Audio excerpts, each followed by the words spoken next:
Welcome to Straight Shot. Marketing is everywhere. It's around your life, from what you eat to what you wear and where you go. It is a vital part of any and all business. Let's discuss the world of marketing and business as it influences everyday life with the staff of Atlanta marketing agency Reformation Productions and guests as they give it to us straight. Get ready. Take aim. Steady. Welcome to Straight Shot. Boom. Sorry. I just always kind of want to do that.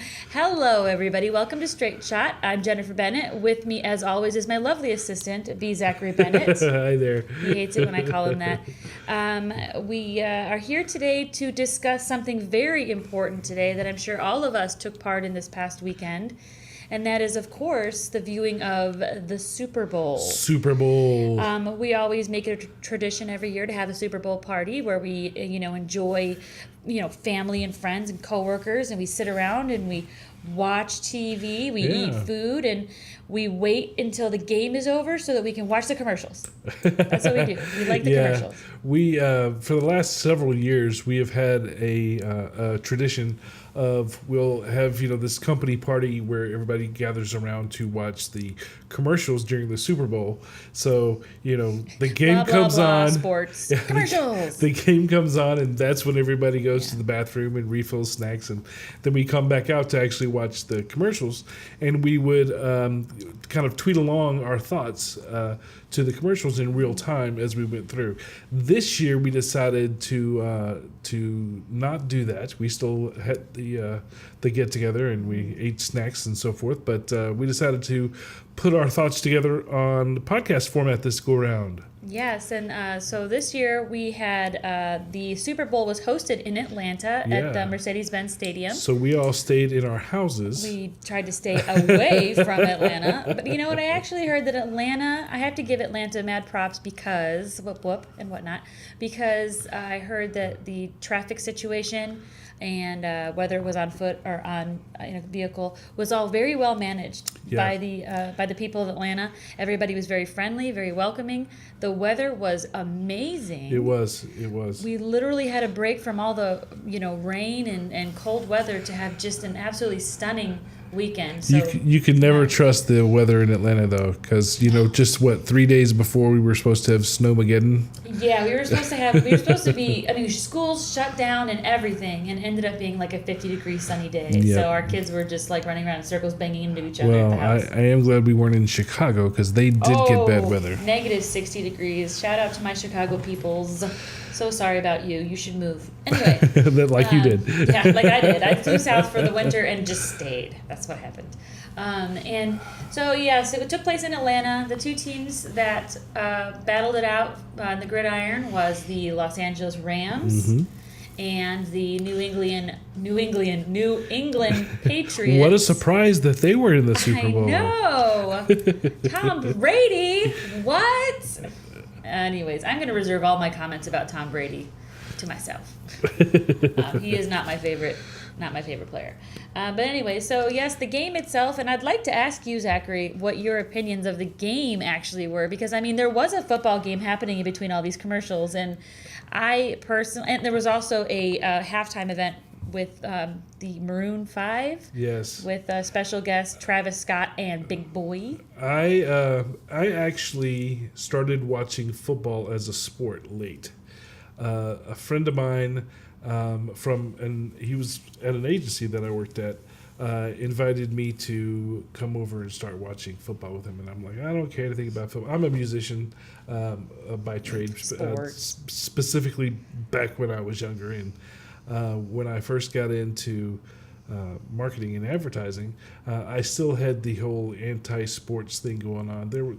Back in the 80s, there were very defined cliques. He's very anti-jock. I was not in the jock clique, for those of you that knew me back then. So I did not watch sports. I considered sports a complete and total waste of time. However, he was a big Seminoles fan because he went to FSU. Talking about you, John Shaver. And he invited me over to to spend time with him and to watch football, because he had all of his buddies come over because they were all big football fans, and he explained the game to me, and I got some appreciation for the game. So I do actually. My son is really into football now, so he and I watch it together. I used to watch it with my dad.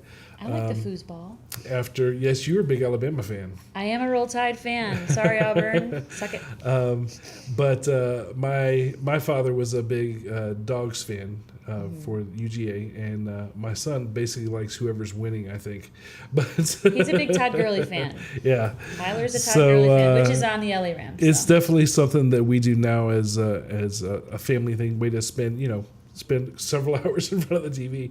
But so as far as my thought of the game, since I do actually have an opinion now, anytime there's a defense-oriented game, which this one was, it seems to drag on and on and on. Your excitements and your touchdowns, and you're doing a little celebration dance, all that's very limited when nobody scores.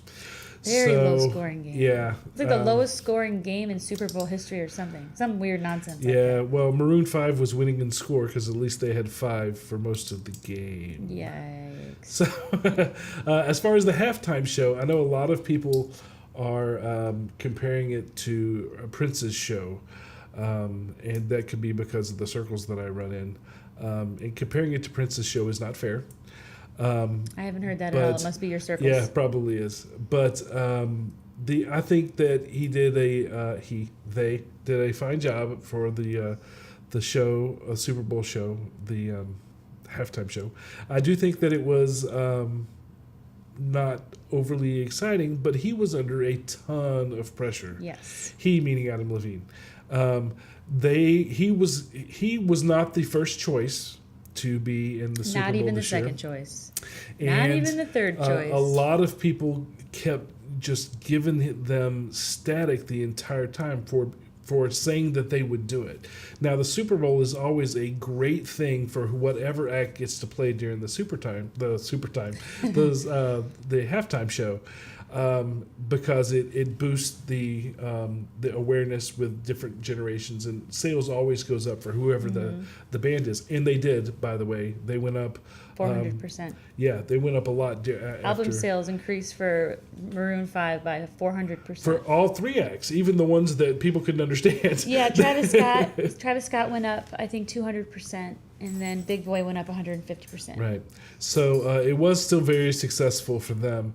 Was it, exciting? Did Janet Jackson get her wardrobe malfunctions? No, but Adam Levine actually had a wardrobe malfunction. And so I saw boobs. Now he's getting static for that. So, I mean, we started with him having the problem. The biggest issue reason why nobody would do it, because Atlanta originally wanted an Atlanta artist.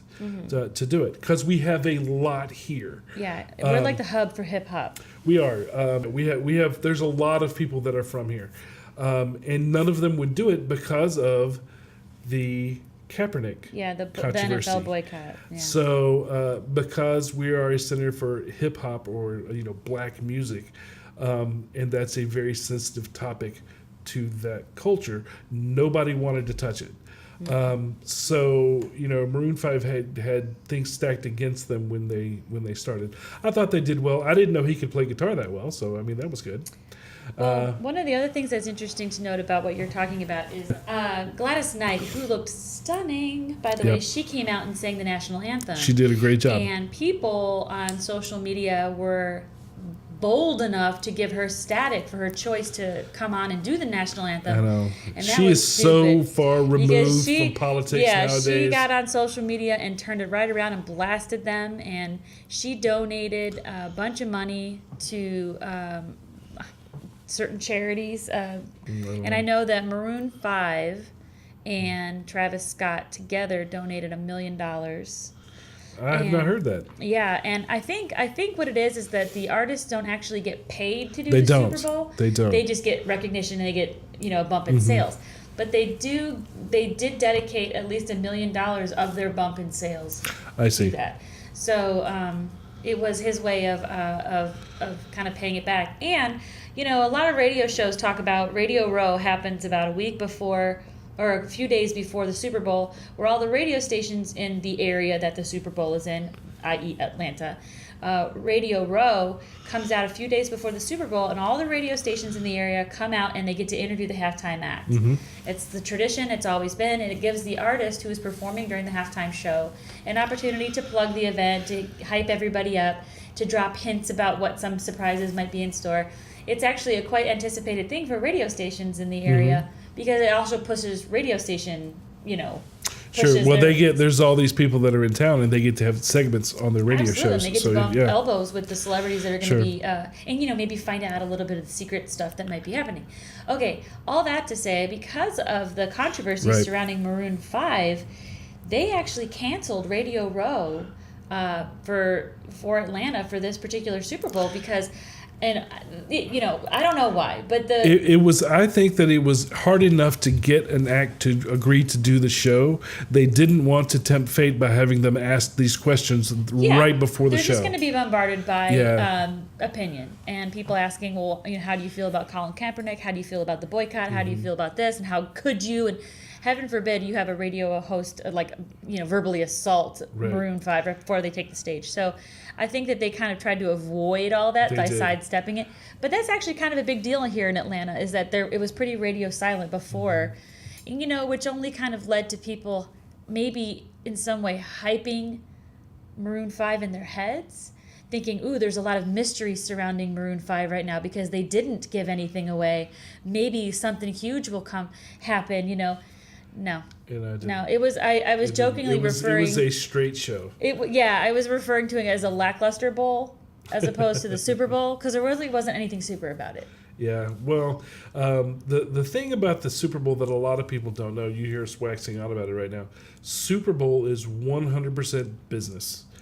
From the people that go to the stands to the press junket that happens with all the teams before they're there. Afterwards, you were talking about the radio stations that are there, and then the advertising that happens. Oh yeah, and downtown Atlanta itself is a giant canvas of advertising. Oh, yeah. Buildings had projections. They had projections on top of all of the buildings for different football players and different advertising, and Bud Light practically took over one of the buildings in downtown Atlanta. I mean, product placement was abound, and it is worth to note that the Super Bowl is sponsored. The number one sponsor of the Super Bowl is Pepsi. Yes. So they actually changed Atlanta's Coca-Cola City into Pepsi. And we will talk about that because we're going to go over one of their spots. That was Coca-Cola. Atlanta is Coca-Cola town. And they came in guns a-blazing. Product placement of Coca-Cola all over Atlanta was really something to see. We'll talk about that a little more later. But so there's a lot of business that happens and is generated around the Super Bowl, which is why everybody wants to have it in their city. Now I think from a customer service sort of perspective, I think Atlanta did pretty well. A lot of issues. Politically, with it being here with the bands, and a lot of people didn't like the people that were chosen to play and how they got there. And we're not going to talk about all of the conspiracy theories behind that, but we will talk about the marketing that happened. I'm not talking about anything. I'm not referring to a thing. It's really hard for me to talk about Tom Brady and still be a classy woman on the air because I got things to say that are not classy. So some people are big Brady fans. You know that, right? Apparently, yes. I know Giselle is one of them. Not everybody can be Peyton Manning and have his personality. I like Peyton Manning. He had a spot. Peyton Manning should always have a spot.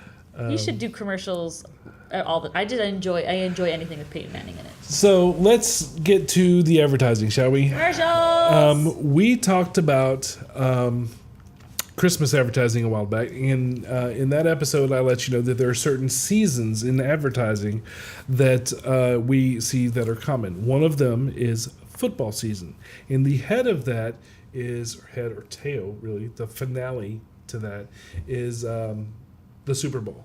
Now the Super Bowl has always been a big advertising time frame, because it was the one time of year that millions of people watch the same show on the same channel at the same time. With a 5-second delay. So it was, well, thank you, Janet Jackson, Thank for you, that. Janet and Justin Timberlake.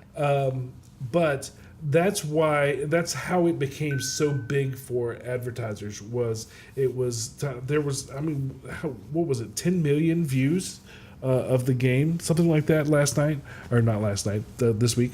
So the Super Bowl is one of the highest watched shows of the entire year. And over the last several years, advertisers took advantage of that to unveil their big guns, right? These are our new commercials, our big commercials. They would launch campaigns and really try to shock people, spend a lot of money on TV advertising for that night because so many eyeballs were watching the show. So TV is back when TV, because it's not anymore, back when TV was the number one mode of advertising, it was a big deal. And that tradition still lasts. So this week, when we saw the Super Bowl, we saw a lot of the same sort of big budget, highly creative spots. And we're going to review some of them. Sweet. So we'll go over, I think we'll probably go over the top, I would say the top 5, but I'm going to play 6 because there's one that's tied together that I kind of want to talk about. So let's go ahead and, let me see who this is. Nobody. So let's go ahead and kind of plug through the first one, shall we? Okay, let's do it. The first thing that I want to mention before we get into this is as bonus content on the Straight Shot app, I'll have a list of all of the spots that played. We're not going to go over all of them. And even in that list, I did not mark down the ones that were filler. And what I mean by that is this. Every time you see a little, under the hood, every time you see a commercial on a TV station that's for the TV station, that's a spot they couldn't fill. So if they could not sell a commercial to an advertiser, they will fill it with their own because they still have to have enough spots to have the full content. So every time that you saw an ad for a TV show or for the station, that lets you know that that is a filler spot because they could not sell that airtime. So I did not include those in my recount of everybody that was playing. But that's, again, bonus content. If you have our app, you can go to the bonus content that's on there, and you're welcome to look and see all of the different ads that played. But let's talk about the first one that I saw that impressed me. Nah, that's not true. There was one before that impressed me, but we're not going to show it. We'll talk about it, though. The Walmart ad that was all the 80s movies cars. Oh, I like that. I liked that one. Is that the one you're not talking about? No, we're not going to show that one. Boo. But that was the first one that struck me as being creative during the show. It was obviously targeted towards our demographic, and it was very well done. And it was, of course, the long version. They chop it up into little bitty pieces, which you see all the time now, but that was the long version. So I like that one. But the first one that really got me going was a surprise. It has a twist. A twist? So a twist. It is a twist. So let's go ahead and look at it, and then we'll talk about it. It is from, I'm not even going to tell you who it's from. So let's watch it. Ooh. It's a beautiful day for a joust. Indeed. Sun's out. Got my lucky loincloth cold Bud Light, comfy throne. I don't have the plague anymore. Look, it's the Bud Light. You, hold my beer. You, hold my other beer. Whoops. One more. All right, let's tap this keg.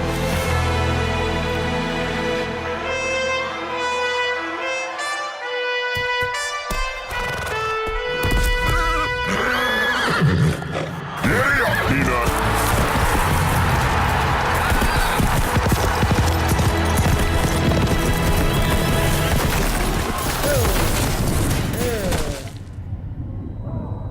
Unexpected.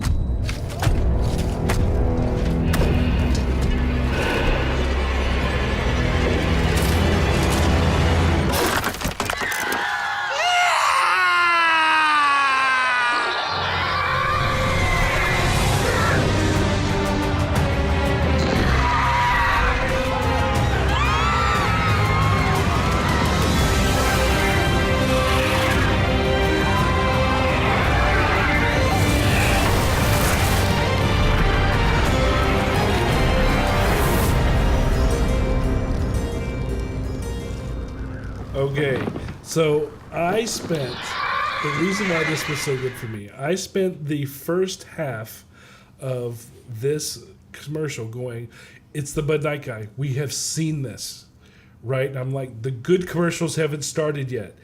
And then the Bud Light loses. Dun, dun, dun. And you're like, what just happened?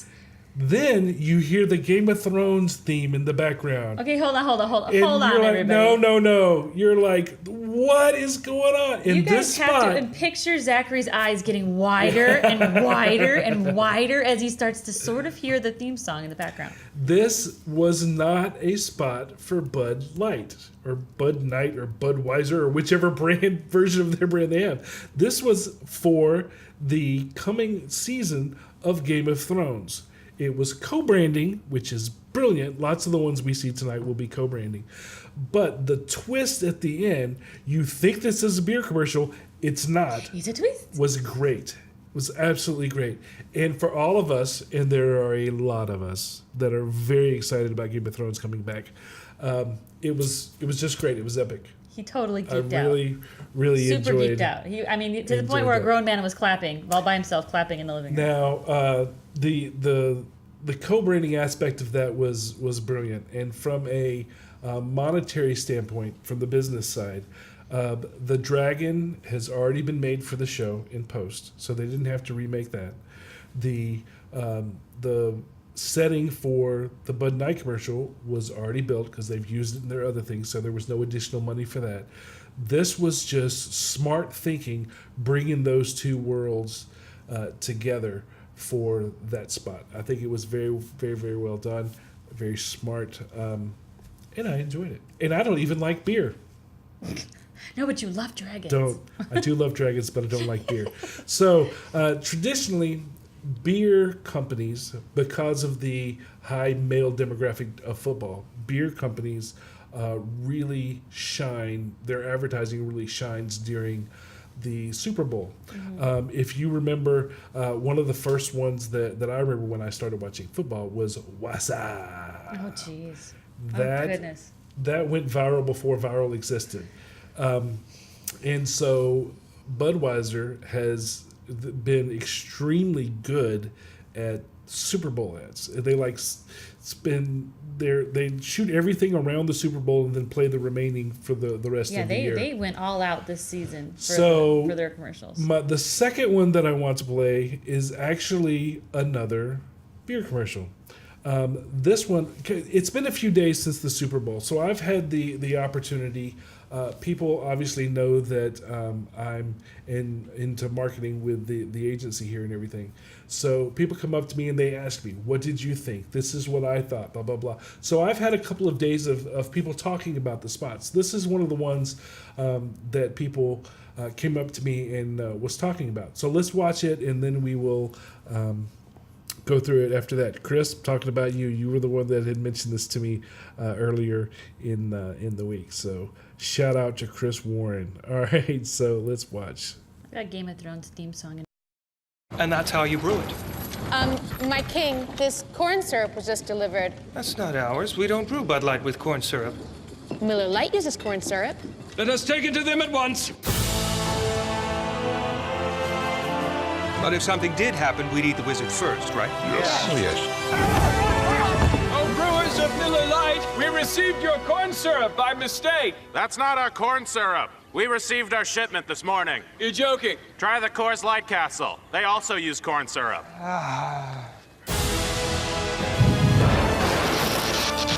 Can you smoke outside?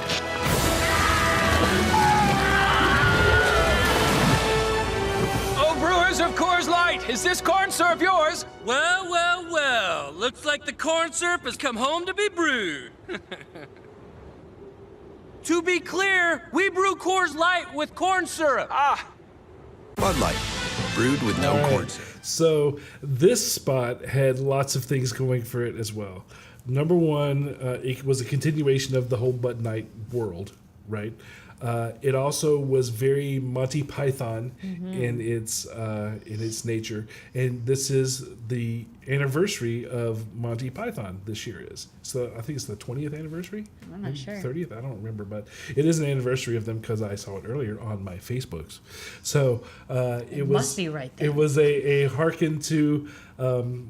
Holy Grail. To the Holy Grail, yeah. So that was nice. It had humor, and it pointed out the health concerns of other manufacturers. Shade. Now, shade. There's a lot of shade was thrown this year in these spots. We'll talk about that. We talk about more. like mudslinging because I mean they were calling them out by name repeatedly. They did. And just to be clear, Coors Light brews with corn syrup. So that was very interesting that they did that. Now the aftermath of the spot, you hear they say no press is bad press. Well, the corn farmers got upset for pointing out that this was corn syrup, which of course is sugar, which they could have said, which is bad for you. So high fructose corn syrup. Yes, so they got a little upset as well. But I think it's a good spot, memorable. Everybody's like, they put corn syrup in beer? So I thought it was just liquid bread. I like that the Bud Knight keeps getting struck by lightning. I also like that if you'll notice throughout the entire ad, in the very beginning, it was mentioned that they would eat the old wizard first if they could. But if you'll notice, everybody dies except for the old wizard. He's like the one that makes it at the end. It's pretty great. Valkyrie is about to die. I mean, on the ship, everybody's getting picked off the ship by the big sea monster, and the wizard's just sitting there. It's fantastic. All right. So let's move along to one that's a little more wholesome, but still fun. This is, speaking of anniversaries, this is the 100th anniversary of the NFL. So I love this ad. And so they had their own ad in the middle of the show, which I thought was very good. So this one's one of my favorites. Let's watch it, and then we'll talk about it a little bit. Welcome to the 100th season of the National Football League. Tonight is not about the league. What's up, Juju? It's about football. It's about the players, the fans, the moments, and everything else that makes you say, oh boy. Fumble! Oh! Oh! Come on! 1, 2, let's go! Joe! No can do, cowboy. Here we go now!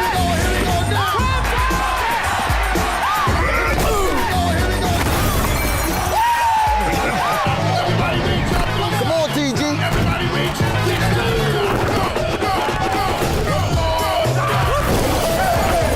Damn, B. Y'all know I have more yards than they do. You still got it. That hurt.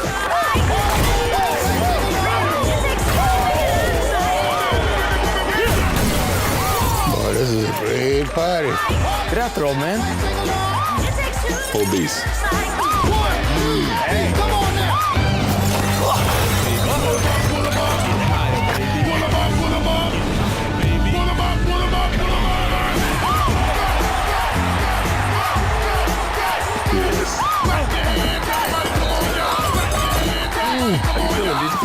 He's open.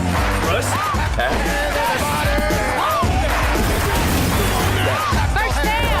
I got you, Tom. That's a cake. Can I have the ball, please? You want this? Come and get it.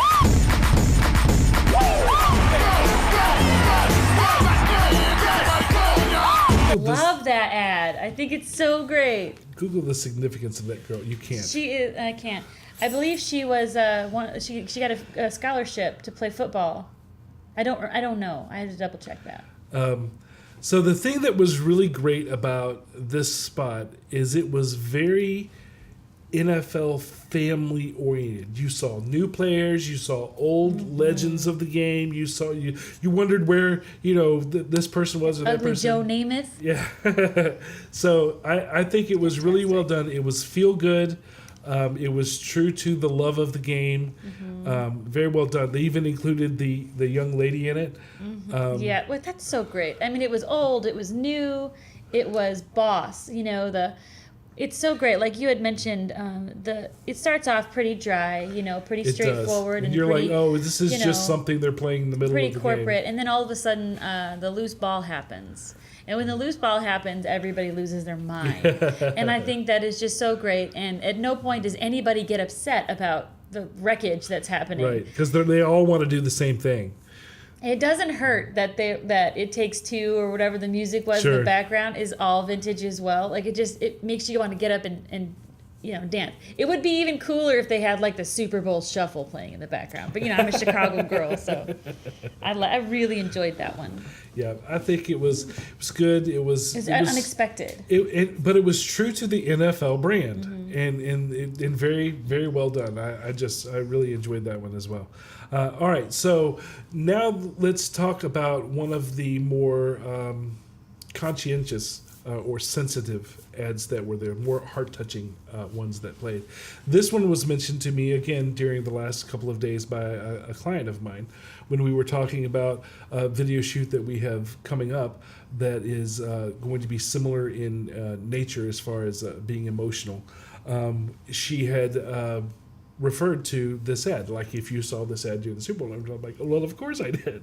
So let's go ahead and play that, and then we'll talk about it as well. Hi, my name is Anthony Lynn. In 2005, I was in a horrible car accident. I was hit by a car going 50 miles an hour, and I promise you I wouldn't be here today if it wasn't for the first responders. They told me that I flew 45, 50 feet in the air. The doctor told me, so you're very lucky. It was a miracle. Hi, Coach. My name is Jim Brittle. This is my partner, Craig Kelly. We're the first two first responders on scene. Coach, my name is Skyla Bosco. I was the paramedic on Medic Engine 1 that evening.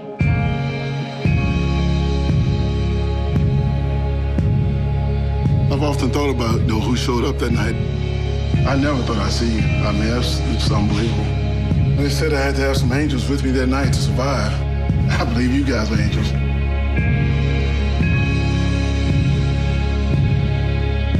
Thank you, guys. Thank you.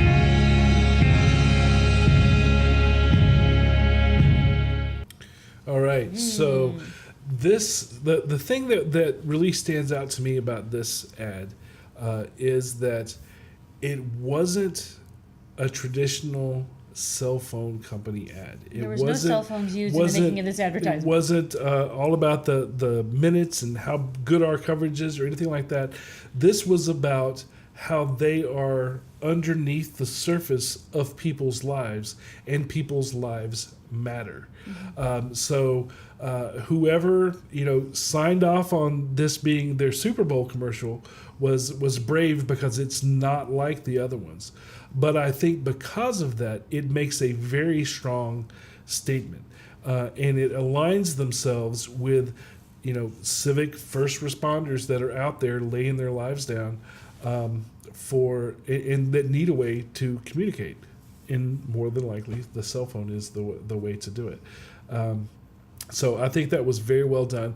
The other thing from a creative standpoint that's good about this is the director, the agency that put this spot together.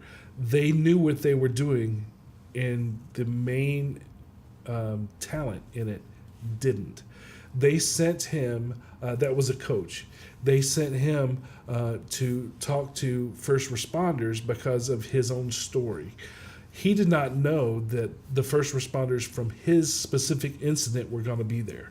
So he was going out doing community service, telling these people, thank you for your, for doing your job because somebody like you. And then they turned around and was like, no, not somebody like me. It was me.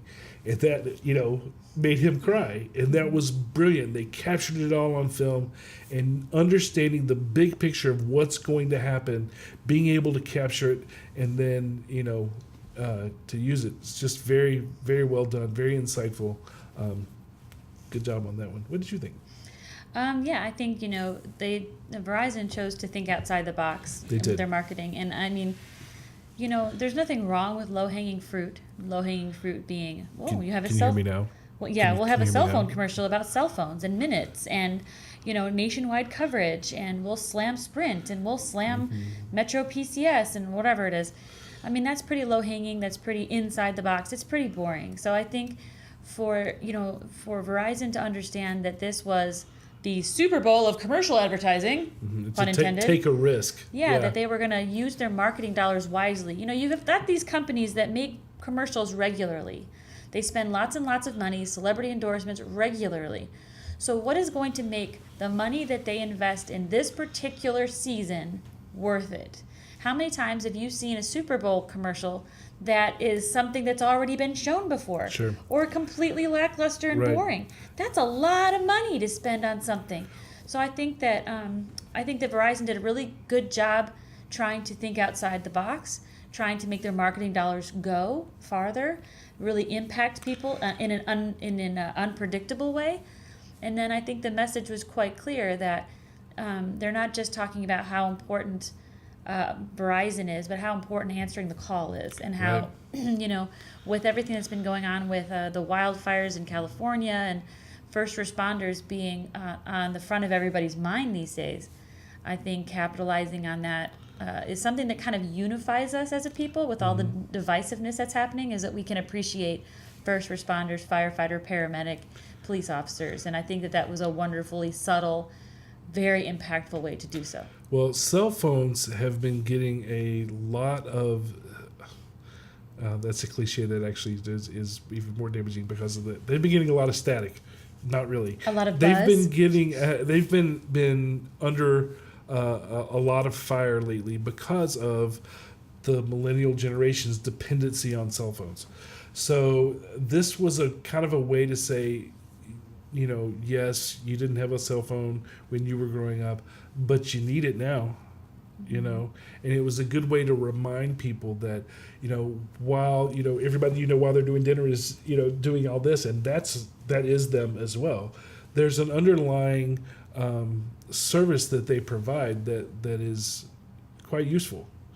Particularly in that situation.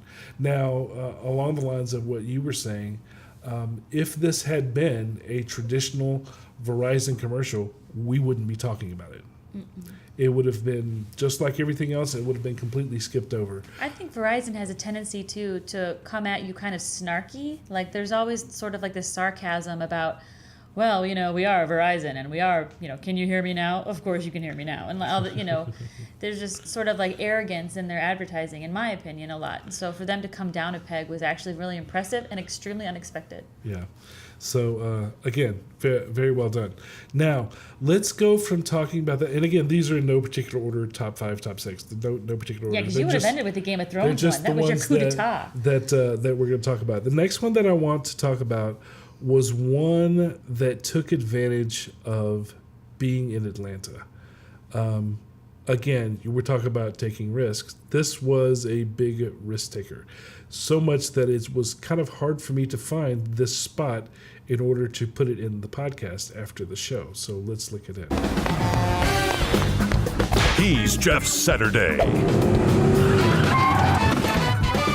He's Rick Monday. And the only thing that comes between them is where to go for chicken on Sunday. You think they're closed? No, man. Hush. Hand-breaded chicken, fresh-made salads, and world-famous sauces. Yay. On Sunday and every day, only at Zaxby's. How's your chicken? Delicious. We should do this again. What about Monday? How about Saturday? Sunday.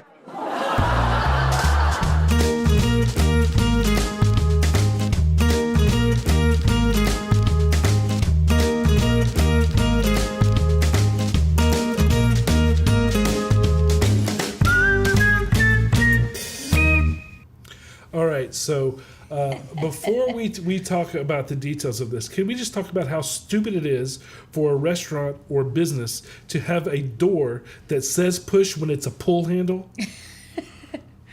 Yes. I'm sorry. There's a you don't pull on a push bar and you don't push on a pull bar. How hard is that to anyway? I digress. Now, that's just a thing for me. That seriously just made my brain hurt. The thing about this spot is they obviously went directly after Chick-fil-A. Chick-fil-A is from Atlanta. It's the home of the chicken sandwich. So they decided, hey, let's, be super abrasive and see what happens.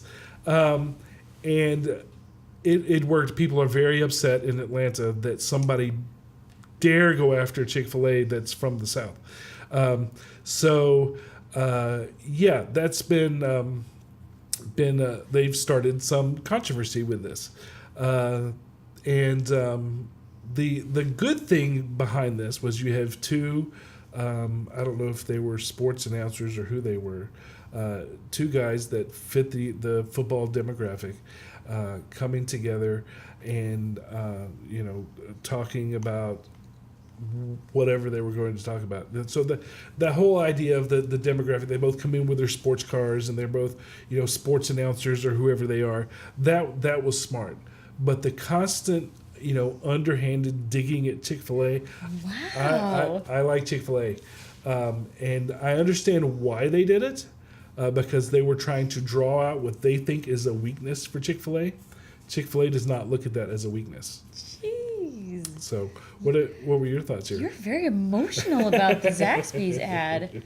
I mean, I do love me some Atlanta, but I am a Midwestern girl, so I liked it. I liked it. Here's the thing. When you're a company and you want to create advertising or market your brand, you've got to find what makes you different than your competitors. Mm-hmm. Now, I don't know if y'all know this, but like Chick-fil-A only sells chicken, and Zaxby's also only sells chicken. They are each other's direct competition. They are. And Chick-fil-A has this own brand in Atlanta that runs away with itself. And yes, it owns Atlanta, However, if Zaxby's was going to be a formidable opponent, it had to think about what really set it apart from its direct competitor. And, Zachary, you can get all emotional all you want, but you get so mad when all you want after church is a chicken sandwich on a Sunday, and he cannot have one. That's true. I mean, the man gets ugly. I don't know about being mad, but it definitely comes up in conversation. Yes, Christ leaves his body for that moment. It's interesting. All Christians want on People Sunday want is chicken. on Sunday. There's actually something to be said about that as a long-standing tradition. Whether maybe it found its roots in church-going folks, but people want chicken on Sundays. It's like the end of the weekend. Getting ready for the work week to start. Everybody has this like fried chicken fantasy on a Sunday. But what I think I really like about Zaxby's is Zaxby's decided, that's what we have going for us. Is, we might not have, the best tasting product. We might not have the best selling marketing strategy. We don't have cows. Right. But we are open on Sundays. And so they pinpointed the one thing that makes them different than their competition, and they decided to pour their Super Bowl money into it. And so I thought it was brilliant. And what I also thought was brilliant is that it was super shady. However, it did not directly call out Chick-fil-A. Right. Unlike the Bud Light commercial that was calling out Miller Lite, Coors Light, this one did not ever say anything at all about Chick-fil-A. And I'm wondering if there are people out there that are not from the Atlanta area, that are not familiar with Chick-fil-A as much, that would even understand. Right. Because if you're from the Atlanta area, you understand how frustrating it is not to get a chicken sandwich on a Sunday. But maybe other people don't, and maybe that message was lost on them. I don't know. But I do know that it struck a chord with you, and it never once even alluded to Chick-fil-A. There was no marketing, there was no cow, there was no nothing. All it said was, we want chicken on Sunday, period. And I thought that it was brilliant because, Chick-fil-A is a rock solid brand. It always has. Truett Cathy took his his brand, his company, his restaurant, and built this brand powerhouse that runs all by itself. Right.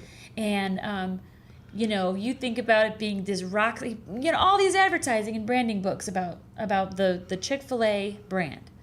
And I thought this was hysterical because they left this huge hole in their brand that invites competition in.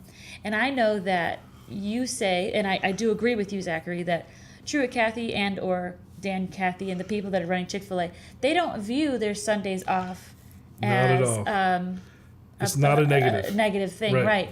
Because it's the day that they give everybody off to spend time with their families and do the things that they want to do on those days. And it sets them apart from every other restaurant. It does. It's part of their brand recognition, which is so great and so frustrating to the consumer. And so I guess it's the devil's advocate part of me, but I just thought that Zaxby's did a really wonderful job wedging into, let's say Chick-fil-A has 80% of the market, and there's only 20% that Zaxby's has. Well, I tell you what, Zaxby's poured $1 million into that 20% gap, and they made themselves at home in that gap that they left for the Super Bowl. And I thought it was wonderful. And yes, it was very daring to do that in Atlanta when Atlanta hosts the Super Bowl, and we're giving up Coke for Pepsi. We're giving up Chick-fil-A for Zaxby's. Yep. So let's move on and let's talk about that. Let's talk about Pepsi. Pepsi's the last one that we're going to go through today.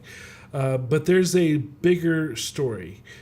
Pepsi sponsors the halftime show. So they are a big sponsor of the Super Bowl in general. And when the Super Bowl came to Atlanta, they came here about a week earlier, and they plastered the town with outdoor marketing.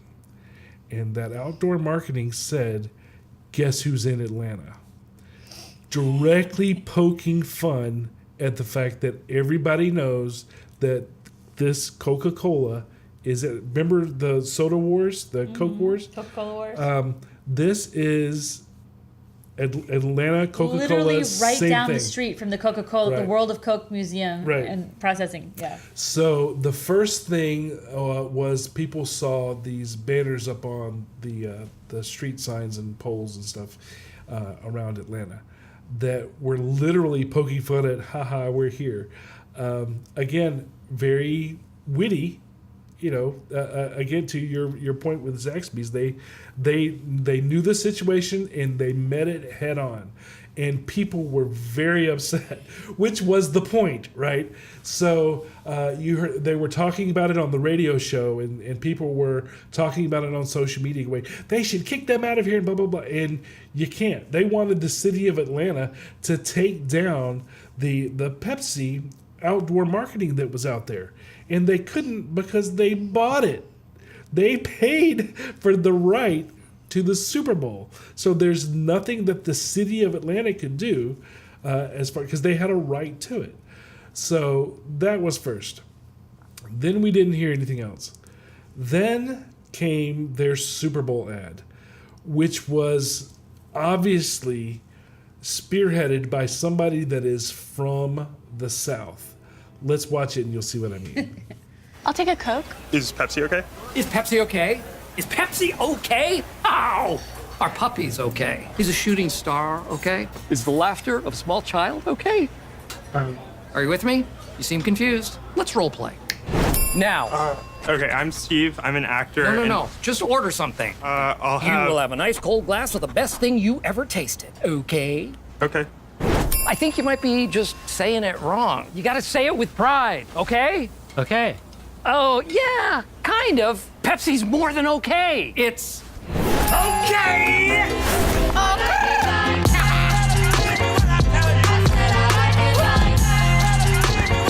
Okay, what have we learned today? You want a Pepsi? I want a Pepsi. She wants a Pepsi. There you go. Like Lil Jon. Oh, come! I've got to come up with my own catchphrase. Okay! All right.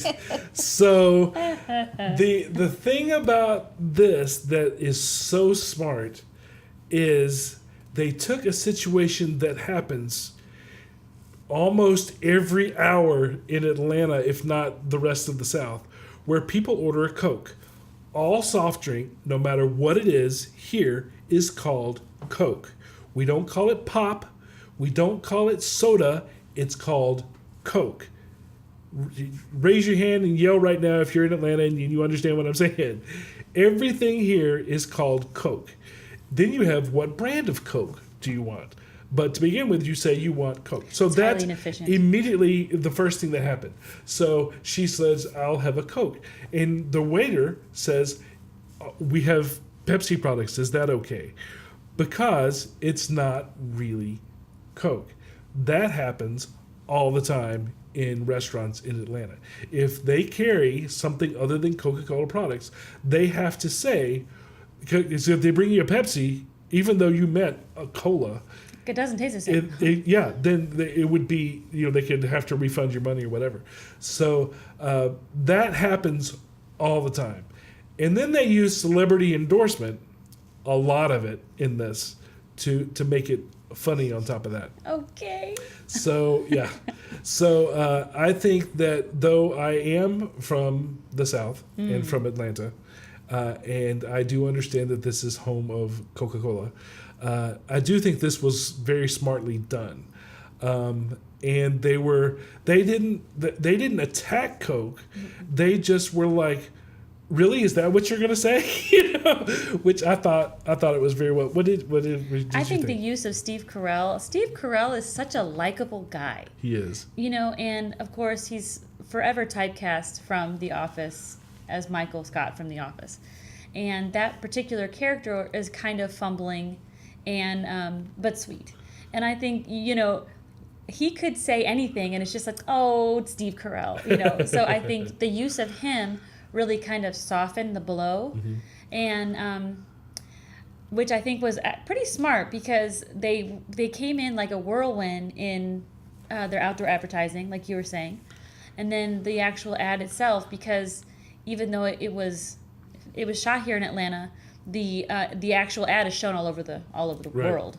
So they did like a softer blow that way, because it's not as directly impactful to the people of Atlanta. Sure.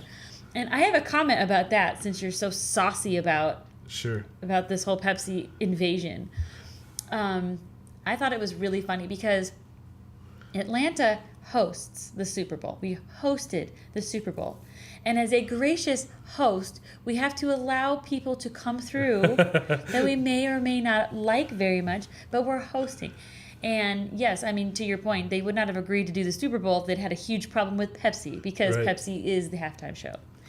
But I think the fact that Pepsi came in like a guerrilla campaign and offended everybody is right on track with where we are as a nation right now. True. With all the controversy and shock and awe that we experience on a daily basis from social media, it would be, most of these ads are designed around like divisiveness, even in a playful way. This versus that, this versus that, and getting people worked up about it. And I think that their point was to get people upset. And I don't know how I feel about that, because part of me thinks it's really great. Let me share with you what happened afterwards. All right, so now the Super Bowl is over, and the first thing that Pepsi did was they put out another ad, which I'm going to throw up here. It's not a video ad; it's a graphic. So, and it says, "Dear Atlanta." Here, let me make this bigger where we can see it. It says, "Dear Atlanta, now that the week is over, we wanted to take a moment and thank you for being such gracious hosts," which they were. We heard all around that Atlanta was very hospitable. You really have an amazing city, and we have truly lived up to the standards of Southern hospitality. They are buttering some biscuits, are they not? All right. Thank you as well for being such good sports and embracing the cola truce. By putting aside our differences for a day, we were able to create some good and donate 130,000 meals to people in need in partnership with the United Way of Atlanta. And that's definitely more than okay. Here's to making new friends in unexpected places. Cheers, Pepsi. That's classy. Very classy. And it acknowledged and let people know we were just poking fun, just good-hearted, thanks for taking it well, which some people did not. But very classy, upstanding way to do it. They were able to protect their market share in the South by doing something like this. I think it was very well done. Yeah, I think that I think it's wonderful, and it also allowed for them a couple more opportunities to throw their own hashtags in there. Yes, they did. More than okay. More than okay and Cola Truce. But I think that they handled it really well. You can tell the difference between mature brands and immature brands. And there's two types of immature brands. There are brands that have been around a long time and still are always reaching for the low-hanging fruit. And then there's the brands that are relatively new to the game, which are the obvious immature ones. But some of these brands, Budweiser nailed it this year, as it does every Super Bowl with the Clydesdales and everything. But they try to reach all different sectors of the community. They have your silly ones. You have the Clydesdales are an amazing sight to see. Those are outdoor marketing in and of itself, besides just the Super Bowl. Because when they came through Atlanta, the Clydesdales did, and they had meet and greets with these horses. These horses are celebrities, and they're huge.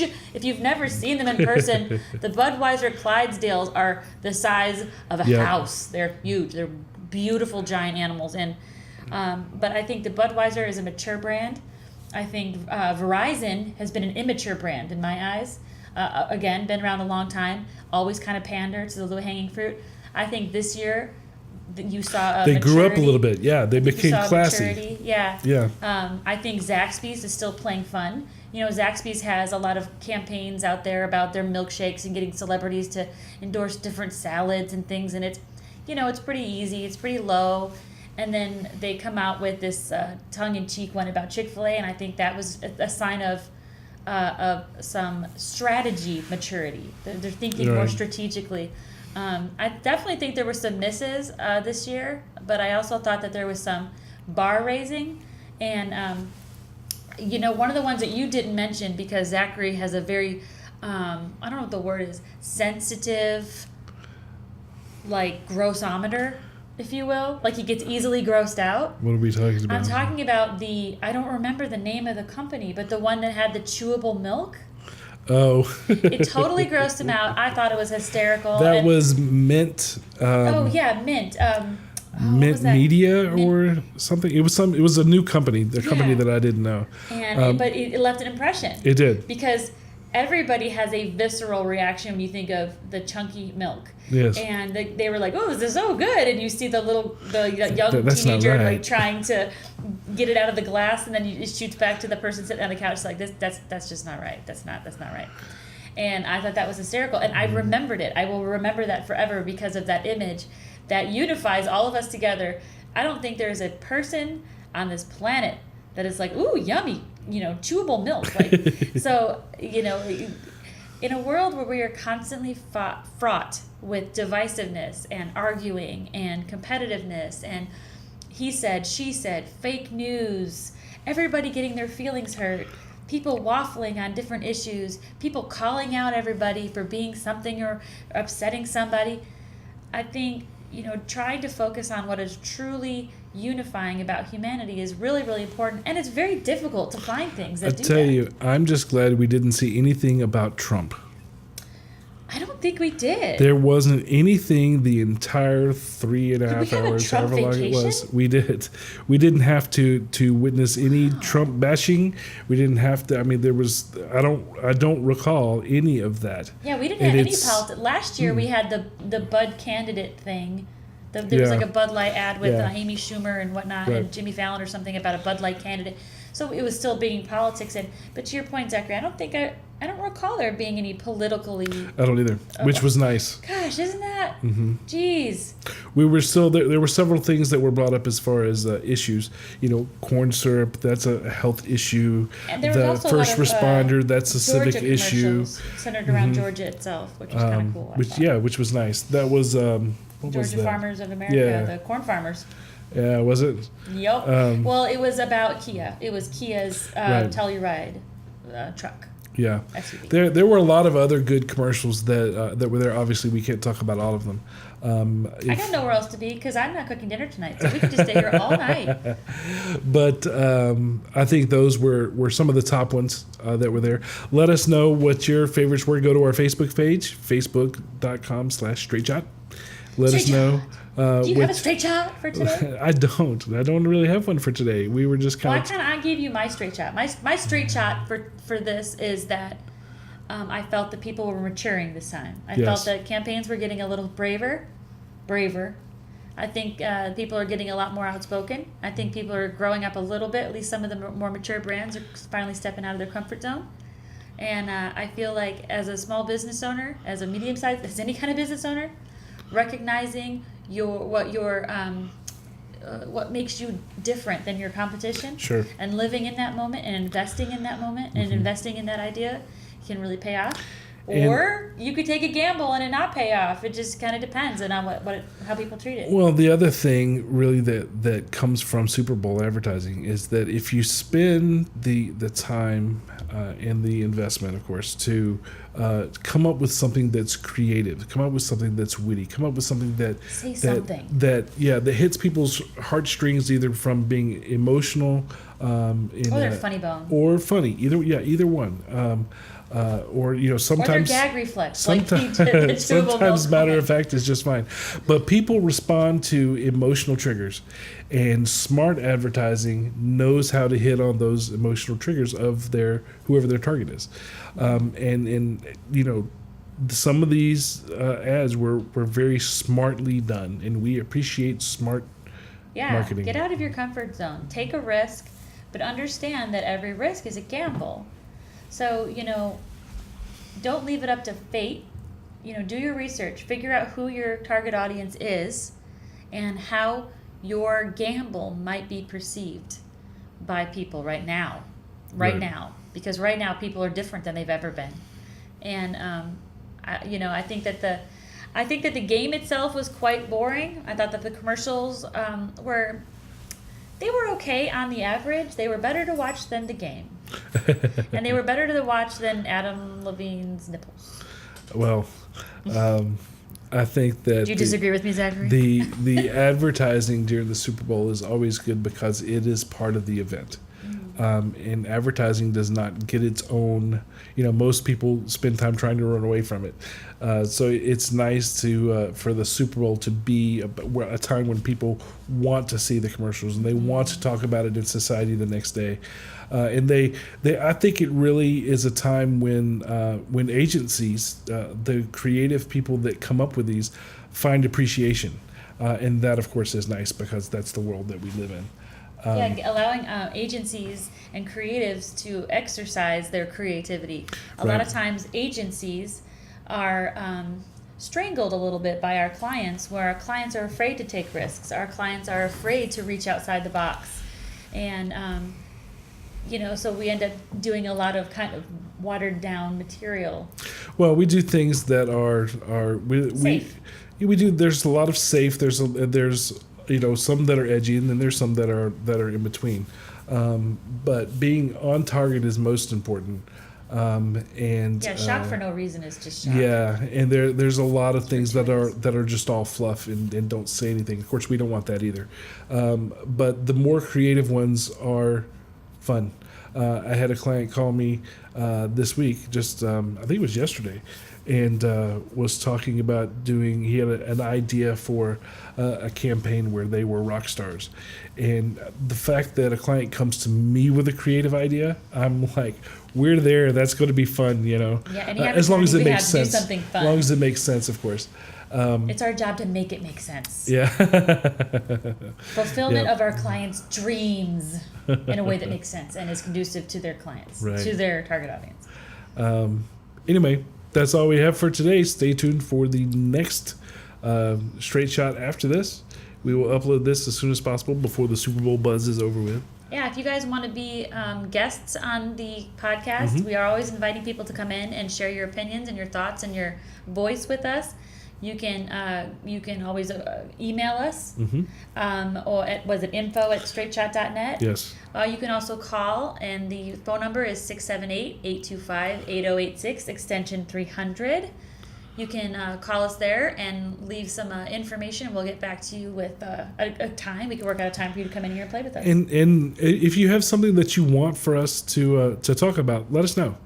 Through those same avenues. A lot of people said, were asking me, how do you guys watch the Super Bowl? And they're looking forward to this show. But if you have a question about how things work, if you anything like that, I spent 45 minutes today with a client discussing what market analysis was and why. Any questions Which like I that? promptly fell asleep. Any questions like that you have, just let us know, and we'll be sure to tackle it as long as it makes sense. Yeah. All right, guys. Well, thanks for joining us today. Thank you, Mr. Z. Yes. And come back and see us again for the next time we do these little podcasty things. I'm sure whatever we have to say will be insightful, intelligent, brilliant, and hilarious. All in that order. Anyway, have a great night, guys, and we'll see you later. Bye-bye. Bye. Thank you for listening. If you found this podcast informative, we hope you'll pass along our web address, straightshot.net, to your friends, colleagues, and business associates, and please leave us a positive review on iTunes or on our Facebook page at facebook.com/straightshot. If you would like to have your question featured on the show or would like to be a guest, call 678-825-8086, extension 300. Or you can email us at info@straightshot.net. Be sure to download the Straight Shot podcast app on your smartphone to hear previous and new shows. You can also find us on Spotify, iTunes, or directly at straightshot.net. This has been Straight Shot.